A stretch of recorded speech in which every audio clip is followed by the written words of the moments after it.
It really is, on a very personal and candid note, it really is an honor and a privilege to be here. My fiance calls it snoozing, but what I call it is actually enjoying a different and a better quality of life.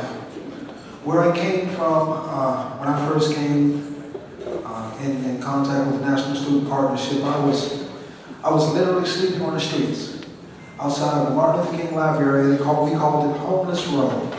And I slept with a bunch of other homeless people. And I had all of my personal belongings there with me, and I carried them around every day, similar as a derelict.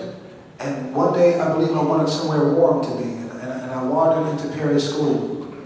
And there I met a man that literally changed my life. I met Mr. Parker Farrington right there.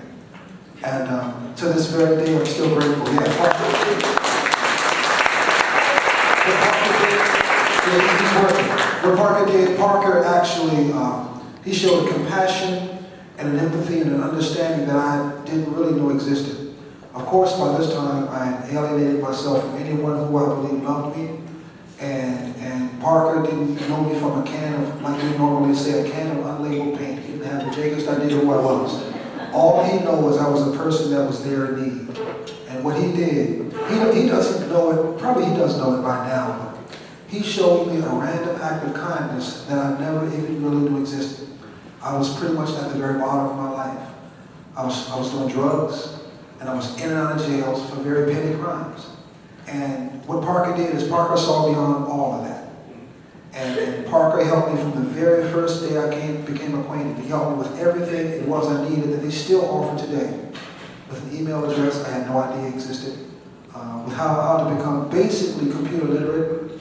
With putting together a resume that I later learned was a functional resume, not a chronological resume, because I had so many gaps in my employment. And I had no real, what I believe to be marketable skills. Parker and the team of volunteers he had then helped put together and piece together a man that, I tell you, words are sometimes hard to describe. And I'll forever be grateful to NSP and for Parker for doing that. And there even came a time while sleeping on the streets and while in and out of jails, because a lot of times when you're sleeping on the streets, I hate to say it, it really sounds kind of crass, but the DC jail can actually sometimes be a warm place to be when you're shivering laying on the sidewalk. And that's where I was.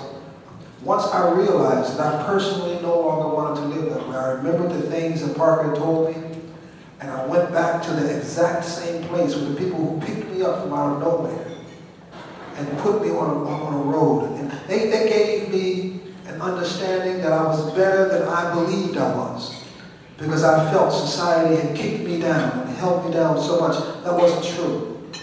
There was something about me that I didn't like about me. And guys and women with random acts of kindness who looked for nothing in return helped to reinstill in me something that probably my mother had tried to tell me when I was a child, that I am somebody, that I am a person that's got an awesome potential, that can do pretty much anything I desire to do as long as I have the intuitive nature to exercise it and to do it. And that's what Parker, and still today, Jordan Seltzer, Lauren Labera, I hope I pronounced it right. These people, to this very day, I'm working now. I'm a receptionist at a high-scale beauty salon.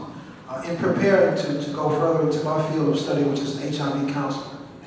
And on the Monday that I'm off, because most beauty shops are closed on Monday, on the Monday that I'm off, I still go to NSP.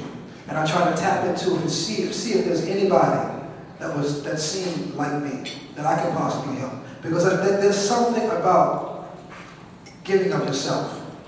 I never once want to ever believe that I've got it all together. Every day for me, it's not a struggle now to stay sober. That's not a struggle, because I'm enjoying the quality of my life. Now my struggle is just giving back to put more insurance on what it is I'm getting. And that's with people like Parker and Jordan and Kirsten Lowell and just people who just have embraced me. And I tell you, if I ever have a chance again, I would love the privilege and the pleasure to talk about NSP. NSP has done nothing but good things for me. And for that, I would like to humbly thank you. Thank you very much.